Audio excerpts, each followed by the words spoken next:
Ninjas, welcome back to my channel. This is your girl Owamishongwane. If it's your first time joining me, you're most definitely welcome. Please do subscribe. I absolutely love you. Now today, you guys, is another story time, but today's story time is actually inspired by Naya Rivera, who is an American actress who unfortunately passed away. She recently drowned. Her soul rest in peace. Now I feel like I didn't really even know her, but when I hear the story, it honestly just breaks my heart. So what they're basically saying is that she went out swimming with her son, who is, I think they said 4 years old or 5 years old, somewhere there. And unfortunately, they're saying that it seems like there were some winds and then they blew the boat or something like that, but she used her last strength to save her son. And so when I just thought of that, you guys, like it honestly just cut deep. You guys know I don't have a mom, or I do have a mom, she's in heaven. But just to think of what a mother's love actually does, like it honestly did touch me, you guys. And so I'd like for us to just give her 5 seconds, a moment of silence, and I will be back.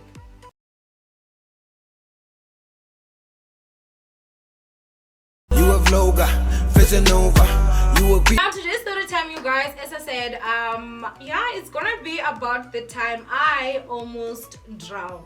Now when I think back to this, you guys, like I actually look at it and I'm like, OMG, like I would have died so young, you guys, because of stupidity.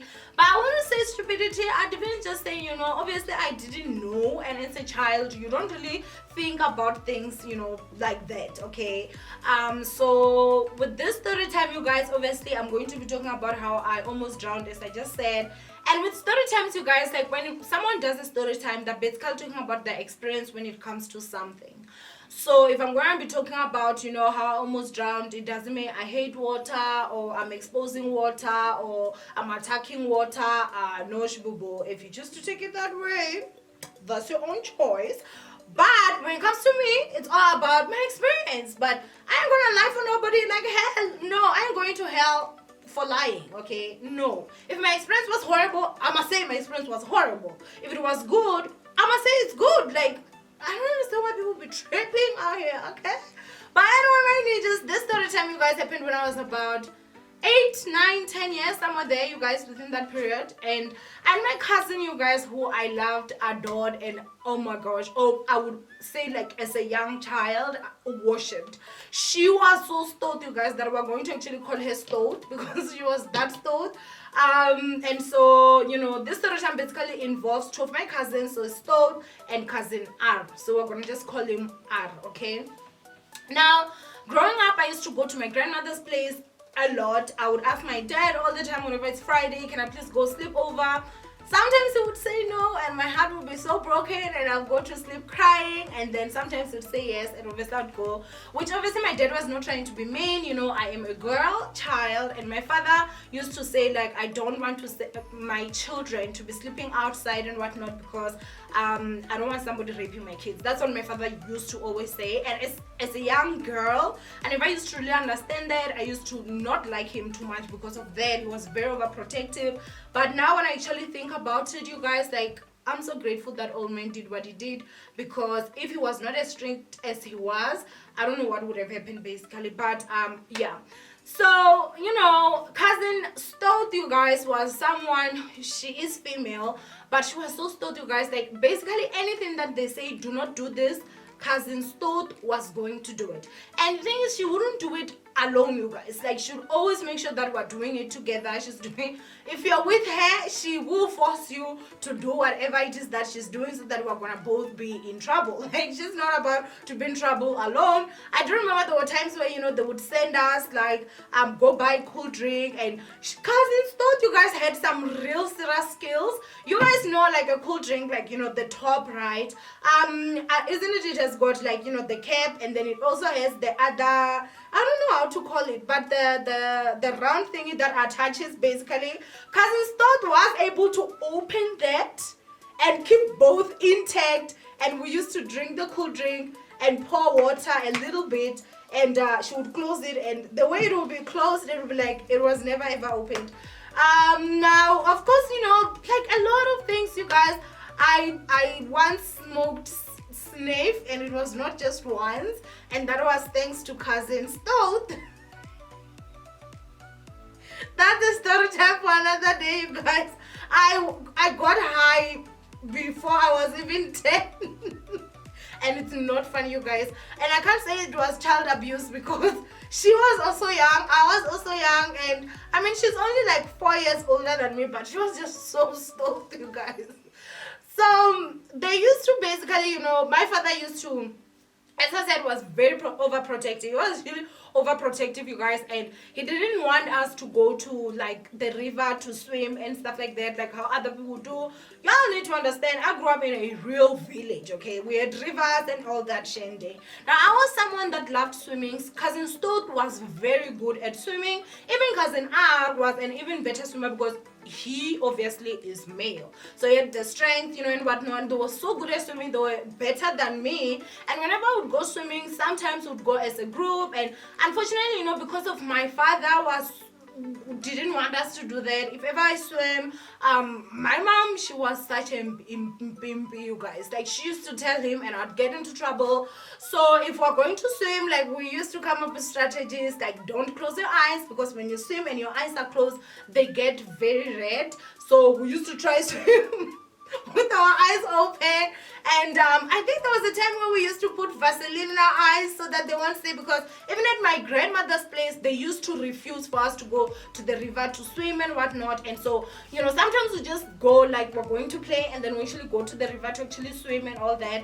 So I remember the time that I almost drowned was the time when, you know, rains fell, and like we had heavy rains, like seriously heavy rains.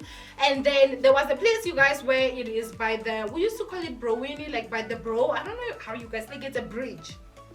So we call it Bro. And you vend the Bro. And so that bridge, you guys, was actually big.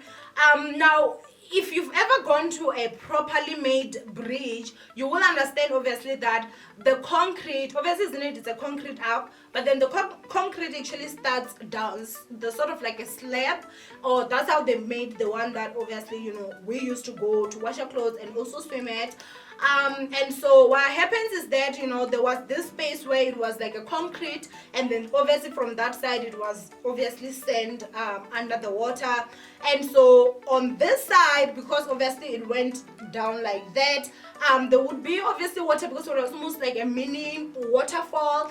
And then there obviously it's also sand and obviously, you know, the shandy. Now, the time that my cousins and I decided to go swim, we did go there, and we were not alone. We also had other, you know, people or other children there, and it had just stopped, you guys, raining. I'm sure it had just stopped maybe the day before, and was not raining that day. We're going to go. Now, of course, the water at that time was still dirty. You know, it was not as clean because it just rained. And so the other thing that we also did not, I guess, think of, or no, I personally didn't know, you guys, was the fact that whenever it rains, it actually digs the soil. So if you are someone who lives in a village and likes going swimming, if that's still a thing, whenever it rains, like, don't papa and just enter the water, okay? Because it actually digs and then it goes deeper, and we didn't know that.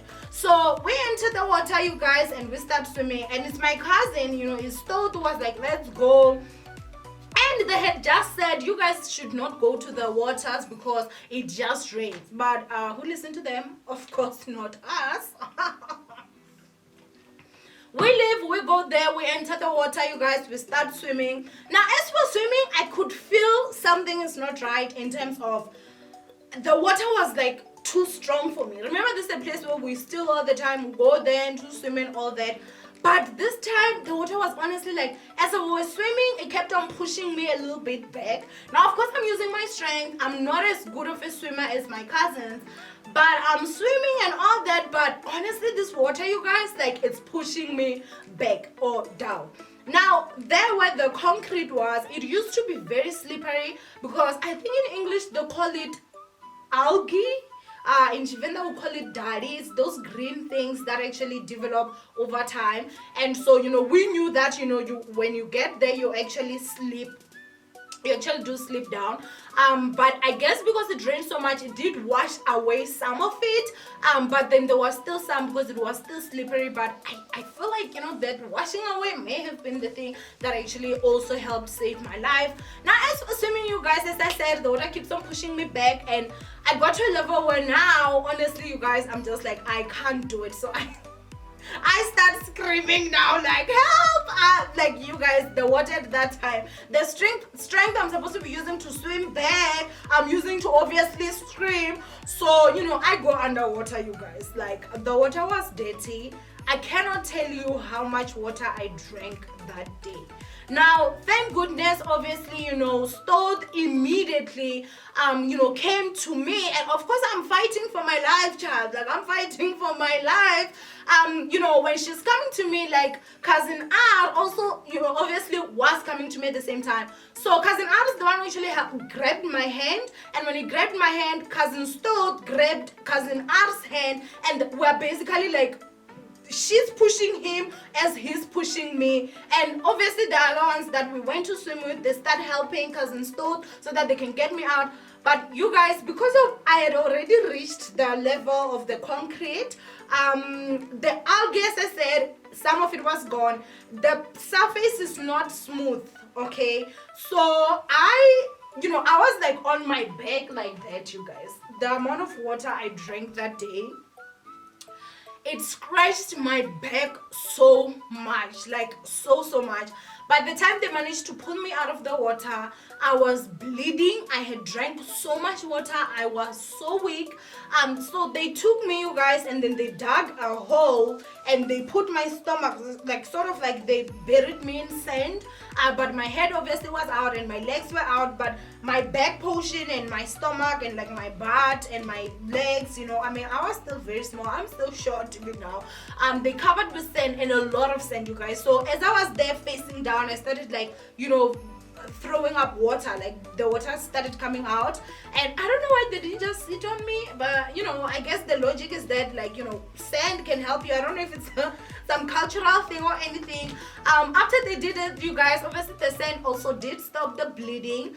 They did wash me, you guys. It was so painful. Now Cousin Stoth is like, listen girl, if you tell them about this and the fact that you almost drowned and obviously the wound, it's going to be a huge problem for all of us. So you are not supposed to say anything. Now, mind you guys, like, this is wicked. On that day, I remember, if I'm not mistaken, it was like I think it was a Friday, and the following day I was supposed, it was definitely a Saturday. I was supposed to sleep at my grandmother's place because I had already asked permission from my dad, and my dad had agreed.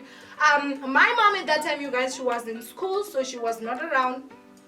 Oh my gosh, you guys, when we got like to my grandmother's place, I was in so much pain and I couldn't say anything. So I just decided I was gonna go home. I went home, you guys, and when I tell you that I actually did heal by myself with no medication, no painkillers. Thank goodness, like, I never got any infection, because it could have gotten an infection, because remember, immediately after, when we were still open, they did pour a lot of sand on top of me. So, you know, I basically healed, and I even forgot about that whole thing. Well, when I say forgot, was like, you know, I was someone that used to love wearing, like, you know, there was this thing where we called back out back in the days, where, you know, maybe you'd have like a top. Now we may call them crop tops or whatever, but mine actually was the top, and then it had a zigzag at the back, and so you could obviously see my back, but then, you know, it would be covering in front, you know, those kind of tops. And so one day, like, I'm home, you guys, and I'm wearing that, and I was in the sitting room, and then, you know, I turned and I'm obviously going out. My stepmom sees me and she's like, what on earth happened to you? And now I'm turning back like, what are you talking about? She's like, what happened to your back? You know, and that time, you guys, my dad is also there. Like, I'm about to tell them that, yo, I almost died in that river. So I was like, yeah, you know, we were walking, we were sent to buy something, and then I fell. You know, they asked, like, you fell on your back. I was like, yeah, I fell on my back. I fell on top of a stone. And obviously obviously the marks did not match the story, because if I fell on top of a stone was obviously going to like prick. It was not going to scratch, because these were like real scratches, you guys. So it was honestly just so crazy. As I said, I did heal, you guys. I completely healed. I don't even have the scar anymore. But yeah, don't play next to water. Ever since then, you guys, I've never ever swam in a river. I do swim, like, you know, in swimming pools, and I did swim in the ocean. So I guess my fear of water did go away, because I was able to go to the ocean and I was able to swim. But ever since then, you guys, like, I prefer still water, just because I feel like that's, you know, predictable a little bit. And yeah, rivers, honestly, no, not for me. Anyway, go ahead and comment down below. Do you guys have any story times, or you know, any stories of you guys almost drowning? If you ask me how it feels like dying. I don't know how to say, you guys, because water comes in through your mouth, it comes in through your nose. You feel like your head, you guys, like there's something, I don't know, like it was honestly just a horrible experience. But I didn't think I was going to die, you guys. Honestly, I had so much faith on Stoat, because she was just too stoked, you guys. Like, I had so much faith on her that she's gonna get me out of here, you know. But yeah, you also just need to be very careful if you've got kids and there's rivers next by. You know, kids will never ever understand, obviously. And also another thing that I do have to say is that the same place that I almost drowned, there's a child who actually drowned, and she did unfortunately pass. And that was, I think, maybe about a year later. So you know, like, when I think of those things, I'm just like, that could have been me, you know, the same place. But anyway, I love you so much, my ninjas. Do not forget to thumbs up this video and obviously share, and I'll see you guys in my next upload. Bye.